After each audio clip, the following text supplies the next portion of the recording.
Metro In Dino Hindi film review by allrounder star Ballem Venumadhav. Cinema నిడివి వచ్చి 2 గంటల 42 నిమిషాలు.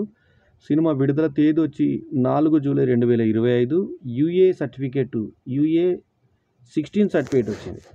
అసలు దీంట్లో కొంకనా సీన్కు ఉన్నటువంటి లిప్ లాక్ను చూస్తే యూఏ 16 కూడా ఇవ్వడానికి అర్హత లేదు. ఏ సర్టిఫికేట్ అయ్యే అవకాశం ఉన్న సినిమా ఇది. అయితే దీన్ని కుటుంబ కథా చిత్రం ముసుగులో చేసినటువంటి ఒక ఫక్తు అడల్ట్ టైప్ సినిమాగా చెప్పుకోవచ్చు దీన్ని. ఎందుకంటే ఈ సినిమాలో మనకి ఆదిత్య రాయ్ కపూర్, సారా అలీ ఖాన్, అనుపమ్ ఖేర్, నీనా గుప్తా, పంకజ్ త్రిపాఠి, కొంకనా సేన్ శర్మ, ఆలీ ఫజల్, ఫాతిమా సనా షేక్ తదితర యాక్టర్స్ ఉన్నా కూడా ఇది ఒక లో క్యాస్ట్ సి గ్రేడ్ సినిమా లాగా దీని కథనం ఉంది. సో ముందుగా ఈ టెక్నీషియన్ల గురించి చెప్పుకుందాం. Anurag Basu famous director producer ఈ సినిమాకి. ఇది కాక టీ సిరీస్ సంబంధించినటువంటి భూషణ్ కుమార్, కిషన్ కుమార్ మరియు తనీ బసు ప్రొడ్యూసర్లు అయినటువంటి సినిమాలో 10 పాటలు ఉండడం విశేషం. సంగీత పరంగా అద్భుతమైన సంగీతం ఉన్నటువంటి టీ సిరీస్ సినిమా ఇది. మెట్రో ఇన్ ది నో అంటే ఈ రోజుల్లో మెట్రో అంటే సిటీ ఎలా ఉంది అనేది ఒక సెటరికల్గా చేసినటువంటి సినిమా. ఇందులో నీనా గుప్తా ఆమె భర్త ఒక జంట.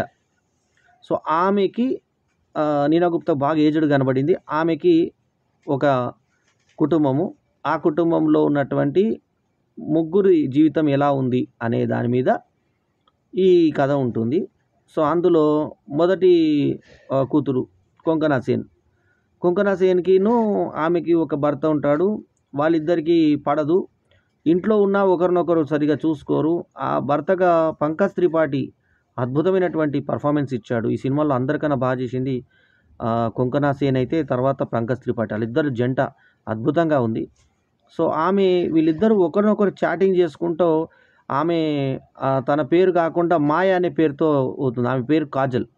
మాయ అనే పేరుతో చాటింగ్ చేస్తుంటే ఇతను ఒక డిఫరెంట్ పేరును పెట్టుకొని ఇతను చాటింగ్ చేస్తాడు. భార్యాభర్తలు పక్కపక్క రూమ్లోనే ఉండి ఒకరినొకరు ఎదురుగానే ఉంటూ ఒక టేబుల్ అడ్డంగా ఉంటూ ఒకరినొకరు చాట్ చేసుకుంటూ నాకు భర్త అంటే ఇష్టం లేదు, నాకు భార్య అంటే ఇష్టం లేదని ఒకరినొకరు హైడ్ చేసుకుంటూ వాళ్ళు హోటల్లో కలుసుకునే సమయంలో భర్తని అని తెలిసిన తర్వాత అతను ప్యాంటు షర్టు అన్నీ ఇప్పేసి అక్కడ పడేసి కేవలం నెక్కర్ మీద అతన్ని వదిలిపెట్టేసి వస్తుంది. వచ్చిన తర్వాత తన కూతురుని తీసుకొని పుట్టింటికి వెళ్ళిపోతుంది.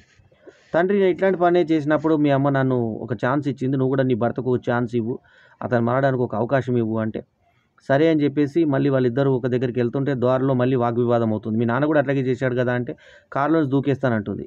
ఆమె నువ్వు ఇలా చేసావు కదా, నేను కూడా ఇలా చేస్తాను. యాక్చువల్లీ ఇక్కడ బేస్ ఏంటంటే మరి అతను చాట్ చేసినప్పుడు ఈమె కూడా చాట్ చేసింది కదా అనే దాన్ని దర్శకుడు విస్మరించాడో మరి ఫెమినిజంతో వదిలిపెట్టాడో అనురాగ్ బసు అర్థం కాలేదు. ఆ తర్వాత ఆమె ఒక టీనేజ్ బాయ్తో తిరుగుతూ ఉంటుంది. సో వాళ్ళిద్దరి మధ్య లిప్ లాక్ సన్నివేశం కూడా ఇందాక నేను యూఏ 16 రావడానికి అడ్డంకుగా ఉన్నటువంటి ఆ సన్నివేశంలో 2 సార్లు లిప్ లాక్ ఇస్తుంది. సో అది ఇచ్చిన తర్వాత అక్కడ కొంకనా సేన్ శర్మ చూపించినటువంటి ధైర్యం ఎగువ అది బాగున్నా కూడా మనకి సినిమా పరంగా అక్కడ ఈ భర్త అప్పుడే వచ్చినప్పుడు చూసి అతను ఇంకా ఎట్లాంటి పరిస్థితులు ఉన్నా సరే నేను నిన్నే చేసుకుంటానని చెప్పి నీకోసం నేను ఏదైనా చేస్తానని చెప్పి తర్వాత కాంప్రమైజింగ్గా ఆమెతో ఉండిపోవడం కూడా మనకి సహించలేనటువంటి విషయంగా అనిపిస్తుంది మనకు. మెట్రో ఇన్ ది నో అంటే అది ఏంటి అంటే ఒకళ్ళ భార్య ఇంకొక భర్త ఇలాంటి కథతోటే మొత్తం సాగుతుంది. ఇంకొక దగ్గర ఒక అతను మల్టీ లేడీతో ఇష్టపడుతున్నటువంటి వ్యక్తి బిహేవియర్.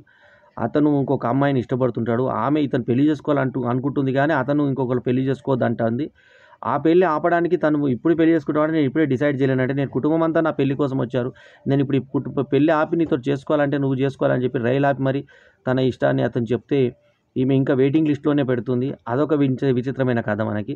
ఆమెకి ఎవరైతే ఇష్టం లేదో వాళ్ళ గురించి గట్టిగా అరవని చెప్పి మనసులోని బాధపోతాడని అతను చెప్తుంటాడు.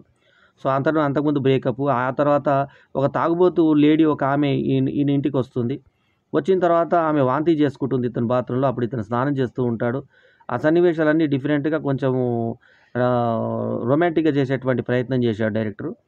ఆ తర్వాత అమ్మాయి నంబరు స్పీడ్ అయిన తర్వాత వెళ్ళిపోతుంది. అప్పుడు ప్యాంట్ వేసుకుంటుంటే ఆమె అప్పుడే వాళ్ళ గర్ల్ ఫ్రెండ్ వచ్చి అపార్థం చేసుకుని వెళ్ళిపోతుంది. యాక్చువల్లీ ఆమె వేరే పని మీద తాగేసి ఉంటుంది. యాక్చువల్లీ ఆమెను వేరే దగ్గర ఇల్లు వదిలేస్తే అతని నంబర్ కూడా డిలీట్ చేస్తుంది. తర్వాత అనుకోకుండా తరసపడతారు వీళ్ళిద్దరు మళ్ళీ.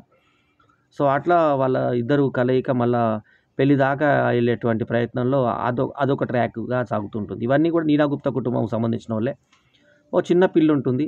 ఆ చిన్న పిల్లకి ఏంటంటే నేను ఆ అమ్మాయి ఇష్టమా అబ్బాయి ఇష్టమా తెలుసుకోవాలంటే టచ్లో తెలుస్తుంది. నువ్వు ఎవరన్నా లిప్ ఇచ్చినప్పుడు ఆమెకి అది ఏది నీకు అనిపిస్తుంటే దానికి కరెక్ట్ అని చెప్పేసి అడోలసెన్స్ ఏజ్లో ఏదైతే జరుగుతుందో దాన్ని బట్టి ఆ అమ్మాయిని ట్రై చేస్తూ ఉంటుంది. చివరికి అబ్బాయి వెయిట్ చేస్తానంటాడు ఈమె గురించి. అదొక డిఫరెంట్, అంటే యవ్వనంలో స్టార్టింగ్లో ఆమెకు టెన్షన్, నాకు అమ్మాయిలు ఇష్టమా అబ్బాయిలు ఇష్టమా అని తేల్చుకోలేని ఒక డిఫరెంట్ క్యారెక్టర్ని ఒక చిన్న టీనేజ్ అమ్మాయి, చిన్న 15 ఏళ్ళ అమ్మాయి గురించి ఇచ్చారు. సో ఈ 3 కథనాలు ఏది కూడా అంత అడల్ట్ కంటెంటే. ఈ 3 కథనాలు ఇచ్చినందుకు UA 16 ఎలా ఇచ్చారో అర్థం కాని పరిస్థితి మీ మెట్రో హిందీనో. అంటే ఈ రోజుల్లో మెట్రో ఈ రకంగా ఉందని చెప్పేసి ఒక సెటరైకల్గా సిటీలో ఎలా ఉంటుందనేది చూపిస్తూ మధ్యలో పాటలు 10 పాటలు పాడినప్పుడు ఆ పాట సింగర్ని ఆ సీన్ని సింక్ చేస్తూ ఇచ్చినటువంటి ఎడిటింగ్ కానీ, ఆ తర్వాత నటీనటులు మొహాలు కానీ అందరూ కూడా అద్భుతంగా ఉండి, కలర్స్ ఛానల్లో ఏ రకంగా అయితే మనకు అట్రాక్టివ్గా ఉంటారో ఆ రకంగా ఈ సినిమాలో ఉన్నారు. ఇందులో కూడా కంట్రోల్ C ఒత్తు అని చెప్పేసి, అంటే ఇదే రోజు రిలీజ్ అయినటువంటి తెలుగు సినిమా, మనకి ఈ రోజుల్లో రిలీజ్ అయినటువంటి సినిమా డబ్బింగ్ సినిమా 3 BHKలో కంట్రోల్ C కంట్రోల్ V అనేది ఎక్కువ వాడతారు. ఇదే రోజు రిలీజ్ అయిన మెట్రో హిందీలో కూడా ఈ హిందీ సినిమాలో కంట్రోల్ C సంగతి మాట్లాడుకోవడం బాగుంది. తర్వాత ఒక సింగర్ ఉంటాడు, ఆ సింగర్కి ఒక భార్య ఉంటుంది, వాళ్ళిద్దరికి పొసగదు, ఆమె కడుపుతోటి ఉంటుంది. అయితే ఆమెకు ఒక బాయ్ ఫ్రెండ్ ఉంటే అతని ద్వారా తెచ్చుకున్నామేమో కడుపు అని చెప్పి అబార్షన్కి వెళ్తాడు. అతనికి ఒక ఆఫర్ వస్తుంది, మంచి పాట పాడే అవకాశం. వచ్చినప్పుడు భర్త వాళ్ళిద్దరు ఫోన్ దగ్గర కిందనే ఉండి బాల్కనీ నుంచి భార్య, కింద నుంచి భర్త మాట్లాడుకుంటుంటే వైఫై పాడైపోయిందని ఏదో కల్పించుకొని ఆమె మాట్లాడుతుంటుంది. తీరా వైఫై లేదు, అక్కడ ఏం లేదు, ఎక్కడ వైఫై ల్యాప్టాప్ లేకుండానే మాట్లాడుతున్నావా అని చెప్పేసి అన్నప్పుడు వాళ్ళిద్దరు కలుసుకునే సన్నివేశాలు, అతనికి అవకాశం డైరెక్టర్ ఇచ్చినటువంటి విషయం, ఒక చిన్న బాబు ఉన్నాడని ఊహించుకోను, ఆ బాబు మిస్ అయితే ఎలాంటి పాడతావో పాడు అని అతనికి సింగర్ అవకాశం ఇచ్చినప్పుడు, అతని తర్వాత బాబు పుట్టి కొంచెం పెరిగిన తర్వాత నా పాటినని చెప్పి అన్నప్పుడు పిల్లాడు నడి రోడ్లో ఇబ్బంది పెడుతుంటే ఆ సన్నివేశాలన్నీ సహజంగా దర్శకుడు అనురాగ్ బసు తీయడానికి సన్నివేశ కల్పనలో అంత అద్భుతమైనటువంటి డైరెక్షన్ చూపించినా కూడా, నటినట్ల పర్ఫార్మెన్స్ అద్భుతంగా ఉన్నా కూడా కంటెంట్ అడల్ట్ అయ్యి ఉండి మొత్తం అన్ని సంబంధాలు, ఇక్కడ సినిమాలో ఉన్న సంబంధాలు అన్నీ కూడా అక్రమ సంబంధాలే చూపించడం. అక్కడికి రేస్ట్ నీనా గుప్తా కూడా తన బాయ్ ఫ్రెండ్ని కలుసడానికి వెళ్తుంది. అంటే ఎప్పుడో తమ చిన్నప్పటి అనుపమ్ ఖేర్ ఆమె క్లాస్మేటు భర్తనికి చెప్పకుండా వెళ్ళి అక్కడ చేస్తే, అక్కడ అనుపమ్ ఖేర్కి ఒక కూతురు ఉంటుంది, భర్తని వదిలిపెట్టి ఇంట్లో ఉంటుంది. ఆమెను వెళ్ళగొట్టాలంటే నీనా గుప్తా తోటి ఆమె పెళ్లి చేసుకున్నట్టు 7 ఏళ్ల నుంచి వాళ్ళు సంబంధంలో ఉన్నట్టుగా నటిస్తారు. బాధ పెట్టి కూతుర్ని ఎలగొట్టే ప్రయత్నంలో అల్లుడిని కలుపుతారు. ఆ కలిపేటువంటి ప్రయత్నంలో అతను బాధపడుతూనే అన్ని ఆస్తి అంతా ఇచ్చేసి పంపించేసి ఆ నీనా గుప్తా అక్కడ వేషాలు ఆమె వేసే డ్రెస్సులు, ఇక్కడ వీడియో కాల్లో తన బిడ్డలతో మాట్లాడినప్పుడు వాళ్ళు ఇదంతా గమనిస్తుంటారు. దగ్గర కొంకనా సేను ఒక దిక్కు, ఇప్పుడు ఇందాకే చెప్పినట్టుగా ఇంకొక హీరోయిన్, వీళ్ళందరూ కూడా సారా అలీ ఖాన్ వీళ్ళందరూ కూడా అందులో కనబడతారు వల్ల మనకి. సో ఈ డిఫరెంట్ సినిమాలో మనకి పంకజ్ త్రిపాఠి నటన, అతను ఈ తన భార్య ఎవరెవరితో ప్రయాణం చేస్తుంటే వాళ్ళ వెంట పోవడము, అక్కడ హోటల్లో కూడా వాళ్ళందరినీ నా వెంట పడుతున్నాడని భర్తను కొట్టించడం, నీళ్ళలో తోసి చేయించడం, అదంతా క్రూరంగా అనిపిస్తుంది మనకి. ఆమె క్యారెక్టర్లెస్ బిహేవియర్కి ఇతను ఓర్చుకొని మళ్ళీ పంకజ్ త్రిపాఠి భార్యనే కోరుకోవడం, అదంతా కూడా కొంచెము మగ ప్రేమికుల్ని బాధ పెడుతుంది. మెట్రో హిందీ నా టైటిల్ మాత్రం అద్భుతంగా సరిపోయిన ఈ సినిమాకి సంగీతం ఎక్దమ్ ప్లస్ పాయింట్, తర్వాత నటినట్ల పర్ఫార్మెన్స్ ఎక్దమ్ ప్లస్ పాయింట్, అట్లాగే కొంకనా సేన్ శర్మ లిప్లాక్ కావచ్చు, మళ్ళీ తర్వాత నీనా గుప్తా పర్ఫార్మెన్స్ కావచ్చు, ఆ తర్వాత సారా అలీ ఖాన్ అందం కావచ్చు, ఇవన్నీ కూడా ఆదిత్య రాయ్ కపూర్ ఎక్స్పోజింగ్ కావచ్చు, ఈ సినిమాని ఆదుకునేటువంటి అంశాలుగా చెప్పుకోవాలి. మెట్రో హిందీనే ఈ సినిమాకి, ఎందుకంటే ఇంట్లో స్నానం చేసేటప్పుడు అతను దాచుకుంటూ నిలబడేటువంటి సన్నివేశాలు ఏవైతున్నాయో అవి మహిళా ప్రేక్షకులు ఆకట్టుకునే విధంగా తీర్చిదిద్దారు. సో మొత్తానికి ఏంటంటే అనురాగ్ బసు డైరెక్షను, ఈ మ్యూజిక్, ఈ పాటలు ఈ సినిమాని ఒక రేంజ్కి తీసుకెళ్ళాయి. So 3.75/5 is my review rating. ఈ రివ్యూ కనుక మీకు నచ్చితే లైక్ చేయండి, కమెంట్ చేయండి, షేర్ చేయండి, మా ఛానల్కు తప్పకుండా సబ్స్క్రైబ్ చేయండి. ఎల్లప్పుడూ మీ ఆదరాభిమానాలను ఆశించే మీ ఆల్రౌండర్ స్టార్ బల్లెం వేణుమాధవ్. నమస్తే, జై హింద్.